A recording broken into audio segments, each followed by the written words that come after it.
And good morning, this is Mike Lodge. This is the Business Advisor.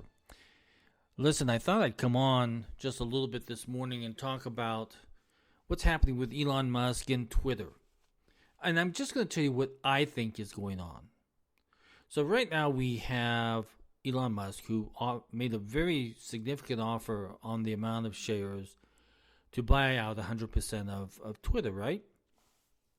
Now, Twitter has come back and said, listen, we're going to add some poison pills in there. Now, those poison pills have a whole bunch of things where you can have set limitations and everything else. Well, that's not really what Elon Musk wants. He wants control of 100% of Twitter. Now, unfortunately, you have a board of directors who are saying it's not enough. Well, there's one major stockholder, the prince from Saudi Arabia, who's saying, no, that's not enough. Unfortunately, that stock of Twitter was down considerably. They have given a huge price over what it was selling for in the open market, and now they say, no, we want more. But here's some other poison pills. Basically, what happens is they don't want Elon Musk to have control over that company. So, my suspicion, and this is only my suspicion, but I think I'm right. I think I'm right. Over the past few years, you and I, we have been on Twitter, right? Unfortunately, some of you are no longer there because you were kicked off. And there are specific algorithms within the program of Twitter of how it monitors you, what you're looking at, what you're saying, if you're a Democrat or if you're conservative or if you're anti this or you're for this. They monitor all of that. And if the algorithm that they've written says, if you say this, then okay, bye-bye.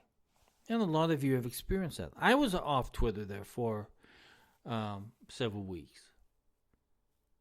And I was even talking about politics. I don't even, it was about COVID I was talking about. Which was another reason why a lot of people were kicked off, because Twitter became this goody two-shoes and decided that they would censor everybody that said anything that was spelled COVID. It happened. So I believe at this point, Twitter does not want you to know what they've been doing. Because I'm telling you, if Elon Musk goes in there, he will open everything up and examine it. And there's a lot of different things that people at Twitter don't want you to know.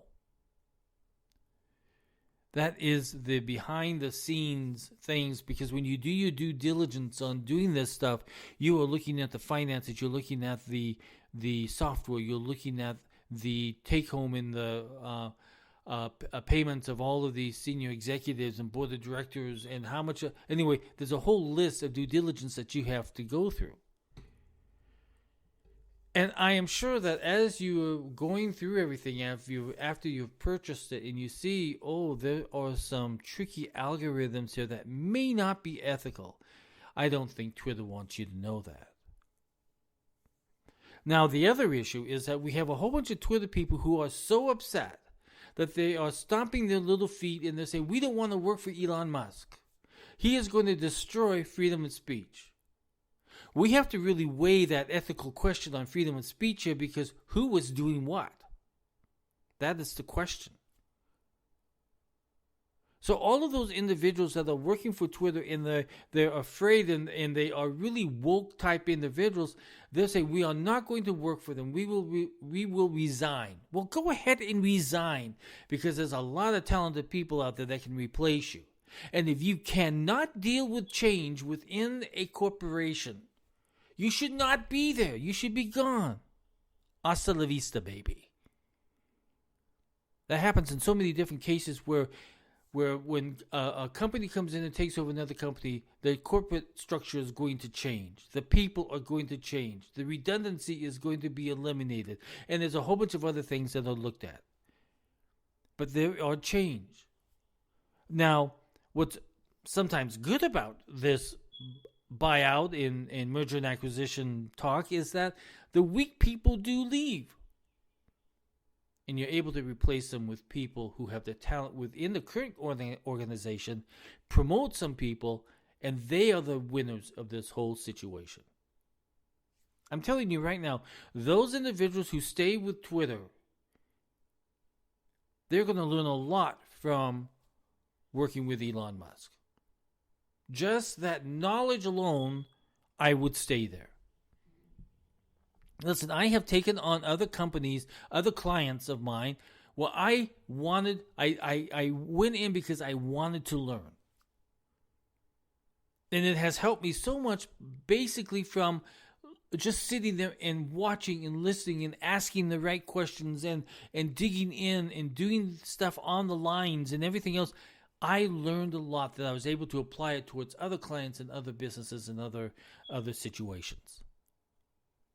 But if you're going to be weak, bye-bye, hasta la vista, go. That is what happens. The weak run, and the strong stay, and the strong grow.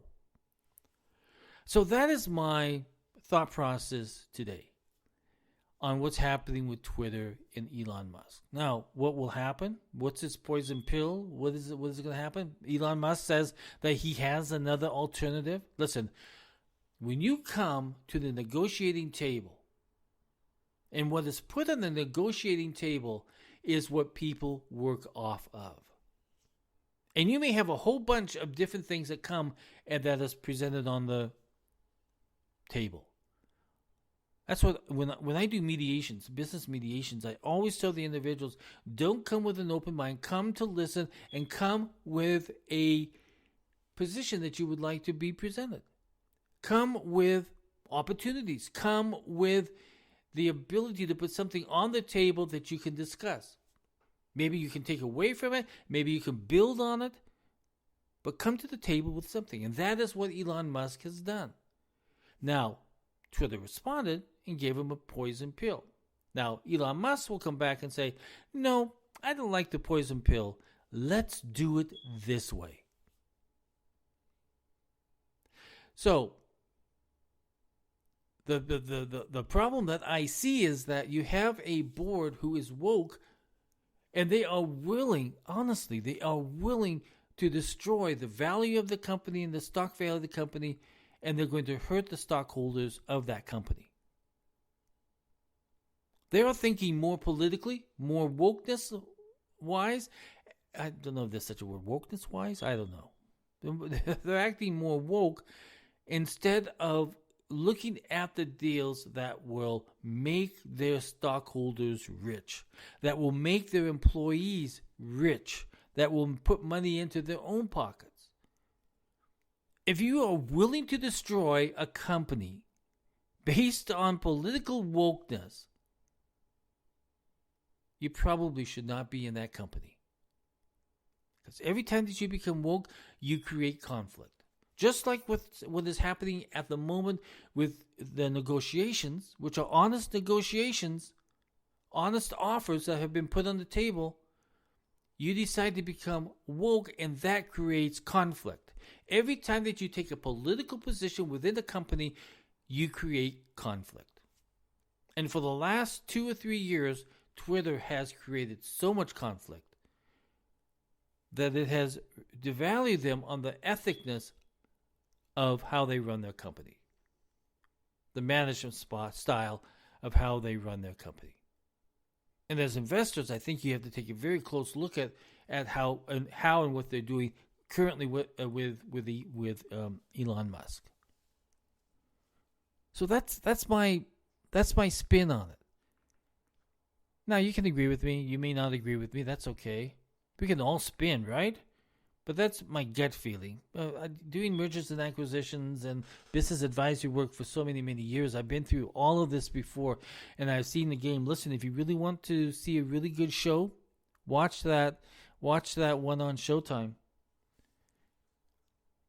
You'll know exactly what's going on because it did it so well. Listen, it's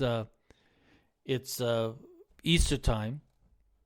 And it's time to be out there with all the family. I hope that you guys all have a really great weekend. Let me know what you think about what I've said this morning. Send me a note. Send me a text. Do whatever you want. It's all in the